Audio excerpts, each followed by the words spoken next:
Everyone, तो स्वागत है आप सभी का टेके की रस्म पार्ट 2 में। तो जैसा कि आपने पिछले व्लॉग में देखा था कि मैंने पूरे गांव में जाकर के जो लोग चावल कूट रहे थे उनको टीका लगाया, उनके लिए चाय भी बनाई थी और फिर मैंने दीदी को केतली भी पकड़ा दी थी क्योंकि दीदी ही मेरे साथ चाय बांटने आ रही थी और मैंने वीडियो बनाया, दीदी ने चाय बांटी। फिर मैंने खेत पे जाकर देखा कि यहाँ पे मिठाई बनाने की तैयारियां हो रही थी।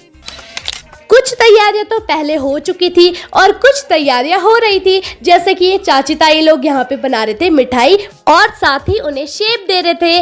और जैसे ही तेल गरम हुआ तो सभी ने उसमें डाल दिए थे मिठाई। और जब ये मिठाई बन रही थी ना, मेरे मुंह में पानी आ रहा था, खुशबू भी बहुत अच्छी आ रही थी, लेकिन मैं खा नहीं सकती थी क्योंकि गला खराब था। और जब मैं घर आई ना तो मैंने अपना बेसन का लेप निकाला और अपने पूरे चेहरे पे बेसन का लेप लगाया ताकि मैं पूरी शादी में बहुत सुंदर लगूं। और उसके बाद मैं चली गई थी खेत में क्योंकि वहीं पे खाना बट रहा था और मुझे भी भूख लगी थी। तो फिर हमने खाया टेस्टी सा खाना और फिर था खाना पचाना, जिसके लिए मैं शाम का व्यू देख रही थी। और सच में बहुत ही ज्यादा हवा चल रही थी, लेकिन फिर भी ये सारे लोग मिलके काम कर रहे थे, लेकिन क्या ही कर सकते थे, मिठाई तो बनानी ही थी। और फिर मैं देखती हूँ कि एक साइड तो मिठाई बन ही रही थी और दूसरी साइड पूरी भी बन रही थी। और अफसोस की बात तो ये है कि मैं एक भी पूरी नहीं खा पाई और ना ही पकौड़ी खा पाई क्योंकि उस टाइम पे मेरा गला खराब हो रखा था। और इन्हें देख के समझ में आ रहा था कि दया कुछ तो गड़बड़ है।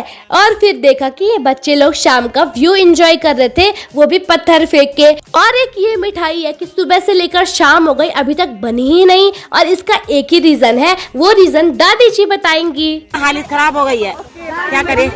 गर्मी हो रही है। हाँ, बहुत गर्मी हो रही है। आप देखो हवा से कहाँ कहाँ जा रही है, बहुत गर्मी हो रही है।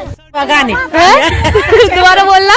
मजबूरी के नाम पर मात्र भगाने। तो कुछ इस तरह से भैया की टेके की रस्म हो गई थी। तो वेट करना अगली रस्म के लिए।